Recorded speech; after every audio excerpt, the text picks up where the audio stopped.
اللہ کے پیغمبر حضرت موسیٰ علیہ السلام اللہ تعالیٰ سے ملاقات کرنے کے لیے بات کرنے کے لیے کوہ طور پر جاتے تھے۔ اللہ تعالیٰ نے حضرت موسیٰ علیہ السلام کو وہ مقام وہ مرتبہ بخشا تھا کہ آپ اللہ تعالیٰ سے ہم کلام ہوتے تھے۔ اسی وجہ سے آپ کا لقب کلیم اللہ ہے، اللہ سے کلام کرنے والا۔ ایک مرتبہ اللہ کے پیغمبر حضرت موسیٰ علیہ السلام کوہ طور پر جا رہے تھے اللہ تعالیٰ سے ملاقات کے لیے۔ راستے میں ایک عورت ملتی ہے جو بانجھ ہوتی ہے۔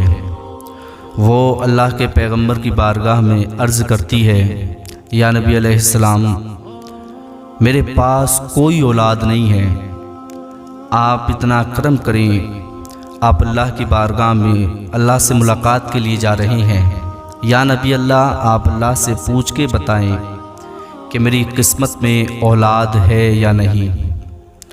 حضرت موسیٰ علیہ السلام اس سے وعدہ کرتے ہیں، آپ کوہ طور کی طرف اپنا سفر شروع کر دیتے ہیں۔ آپ اللہ سے گفتگو کرتے ہیں اور گفتگو کے دوران اللہ تعالیٰ سے ملاقات کر کے پلٹنے لگتے ہیں۔ میرے رب نے موسیٰ علیہ السلام سے فرمایا، اے موسیٰ، تم کچھ بھول تو نہیں رہے ہو؟ پھر حضرت موسیٰ علیہ السلام کو یاد آیا، مالک مولا خالق ارض و سما، سب کچھ تو جانتا ہے، لیکن یا رب تیری ایک بندی مجھے راستے میں ملی تھی اور اس نے مجھ سے کہا تھا کہ اللہ تعالیٰ سے یہ پوچھ کر بتا دے کہ میری قسمت میں اولاد ہے یا نہیں۔ موسیٰ علیہ السلام نے پوچھ کر کے جب اللہ تعالیٰ سے پلٹے تو آپ علیہ السلام اس عورت سے کہتے ہیں کہ تیری قسمت میں کوئی اولاد نہیں ہے۔ وہ بیچاری رونے لگتی ہے، کر بھی کیا سکتی تھی، کیونکہ جواب خود اللہ تعالیٰ کا نبی علیہ السلام کے ذریعے اس عورت تک پہنچ گیا۔ ایک دن وہ پریشان تھی، گھر میں بیٹھی ہوئی تھی، ایک بزرگ آتا ہے، اس کے دروازے پہ آ کے دستک دیتا ہے اور کہتا ہے کہ مجھے کھانا پیش کرو، جتنی روٹیاں آپ دو گی اللہ تعالیٰ اتنے ہی فرزند لڑکے آپ کو عطا کرے گا۔ سبحان اللہ۔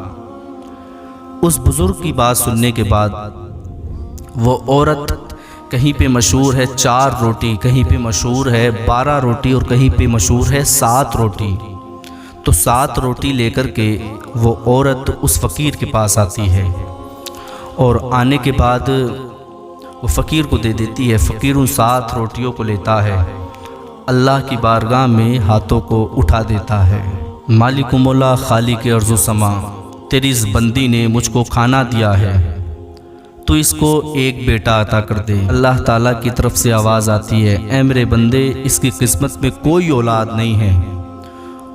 وہ فقیر کہتا ہے، مالک مولا ایک نہیں ہے 2 عطا کر۔ پھر جواب آتا ہے، اس کی قسمت میں اولاد نہیں ہے۔ وہ پھر کہتا ہے، مالک مولا 2 نہیں 3 عطا کر۔ پھر جواب آتا ہے، اس کی قسمت میں اولاد نہیں ہے۔ وہ پھر کہتا ہے، 3 نہیں تو 4، 4 نہیں تو 5، 5 نہیں تو 6، 6 نہیں تو 7 بیٹے عطا کر دے مالک مولا خالق ارض و سما۔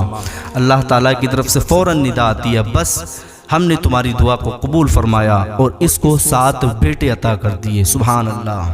ایک دن ایک عرصے کے بعد حضرت موسیٰ علیہ السلام کا گزر پھر اس بستی کی طرف سے ہوتا ہے۔ آپ کوہ طور پہ جا رہے تھے اللہ تعالیٰ سے ملاقات کے لیے۔ وہ عورت راستے میں مل جاتی ہے، آپ کو بلا کر کھلاتی ہے دعا سلام کے بعد، اور عرض کرتی ہے کہ حضور یہ میرے بچے ہیں، میرے لڑکے ہیں، یہ 7 بیٹے اللہ تعالیٰ نے مجھ کو عطا فرمائے۔ اللہ کے پیغمبر حضرت موسیٰ علیہ السلام کو بڑا تعجب ہوا، چونکہ اللہ تعالیٰ نے ان سے منع کر دیا تھا۔ اس کی وجہ سے آپ علیہ السلام اللہ کی بارگاہ میں گئے اور عرض کرتے ہیں، مالک مولا خالق ارض و سما، میں نے تجھ سے پوچھا تھا کہ اس کی قسمت میں کوئی اولاد ہے کہ نہ، تو نے مجھے جواباً ارشاد فرمایا تھا کہ اس کی قسمت میں کوئی اولاد نہیں ہے، لیکن اب میں دیکھ کر کے آ رہا ہوں 7 بیٹے اس کے پاس موجود ہیں، یا رب یہ کیا معاملہ ہے؟ اللہ تعالیٰ نے حضرت موسیٰ علیہ السلام سے فرمایا کہ یہ تسلا اور یہ چھری، ایک طباق اور چھری دی اور کہا جاؤ اور کسی انسان کا گوشت لے کر کے آؤ۔ اللہ کے پیغمبر حضرت موسیٰ علیہ السلام کوہ طور سے نیچے بستی پہ اتر کے آتے ہیں اور بستی میں چاروں طرف گھومتے ہیں۔ کافی دن کا عرصہ گزر جاتا ہے، لیکن کوئی ایسا شخص نہیں ملتا جو اللہ کے نام پر ان کو گوشت اپنے جسم کا کاٹ کر کے دے۔ آپ واپس آ رہے تھے مایوس، آپ کو راستے میں ایک فقیر ملتا ہے، پوچھتا ہے اے اللہ کے نبی علیہ السلام، آپ کے ہاتھ میں یہ تسلا اور چھری کیوں ہے؟ حضرت موسیٰ علیہ السلام ارشاد فرماتے ہیں کہ اللہ تعالیٰ نے مجھ سے انسانی گوشت مانگا ہے، وہ بھی زندے کا۔ اللہ اکبر۔ وہ بزرگ فوراً اپنے ہاتھ میں چھری لیتا ہے اور اپنے جسم کے ہر حصے کا گوشت کاٹ کے اس تھالی کو بھر دیتا ہے۔ اللہ کے پیغمبر حضرت موسیٰ علیہ السلام اللہ کی بارگاہ میں پیش کر دیتے ہیں اس گوشت کو۔ اللہ نے فرمایا اے موسیٰ، میں نے انسان کا گوشت مانگا تھا، انسان تم خود تھے، تم خود بھی دے سکتے تھے، لیکن یاد رکھو یہ گوشت میرے نام پر جس نے اپنے جسم کا کاٹ کر کے دیا ہے، اسی بندے کی دعا سے میں نے اس عورت کو 7 بیٹے عطا کیے ہیں۔ سبحان اللہ۔ پیارے دوستو، اس واقعے کا ایک اور چھوٹا سا حصہ میں آپ کے سامنے بیان کرتا ہوں۔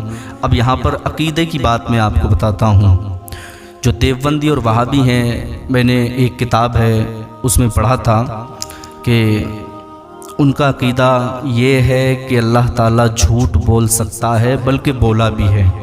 وہ اس واقعے کی آڑ میں کہتے ہیں کہ اللہ رب العزت نے جھوٹ بولا ہے، معاذ اللہ۔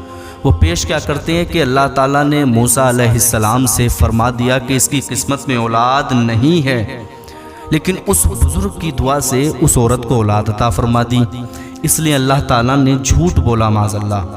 لیکن آپ اگر غور کریں تو اس عورت نے حضرت موسیٰ علیہ السلام سے صرف اتنا کہا تھا کہ آپ پوچھ کر کے بتائیں کہ میری قسمت میں اولاد ہے یا نہیں، بس اتنا کہا تھا۔ اللہ کے پیغمبر حضرت موسیٰ علیہ السلام جاتے ہیں رب کی بارگاہ میں اور پوچھ کر کے بتا دیتے ہیں کہ یا مالک قسمت میں اولاد ہے یا نہیں۔ قسمت میں اولاد نہیں تھی تو آپ نے آ کر کے بتا دیا کہ قسمت میں اولاد نہیں ہے۔ آپ غور کریں، لیکن اس شخص نے، اس فقیر نے اللہ سے پوچھا نہیں کہ قسمت میں اولاد ہے یا نہیں، بلکہ وہ دعا پہ اڑ گیا اور جو ناممکن کام تھا اس کو اللہ تعالیٰ سے ممکن کرا لیا۔ ہر بندے کے لیے ناممکن کام ہوتا ہے، لیکن اللہ کے لیے کوئی ناممکن کام نہیں ہے۔ وہ ہر شے پہ قادر ہے، جیسا چاہے ویسا کر سکتا ہے۔ تو اس بندے نے ڈائریکٹ دعا مانگی کہ 1 نہیں تو 2، 2 نہیں تو 3، 3 نہیں تو 4، 7 بیٹے کی دعا اس نے مانگی اور اللہ تعالیٰ نے وہ قبول فرمائی اور پھر 7 بیٹے عطا کیے۔ اور موسیٰ علیہ السلام نے صرف پوچھ کر کے بتایا کہ قسمت میں اولاد ہے یا نہیں۔ الحمدللہ ثم الحمدللہ، میرے رب نے مجھ کو اہل سنت والجماعت میں پیدا کیا ہے۔ اعلیٰ حضرت کا عشق میرے سینے میں ہے، اور اعلیٰ حضرت نے ہم کو یہ سکھایا ہے کہ کوئی ولی، کوئی نبی یا اللہ تعالیٰ خود جھوٹ نہیں بولتا، معاذ اللہ۔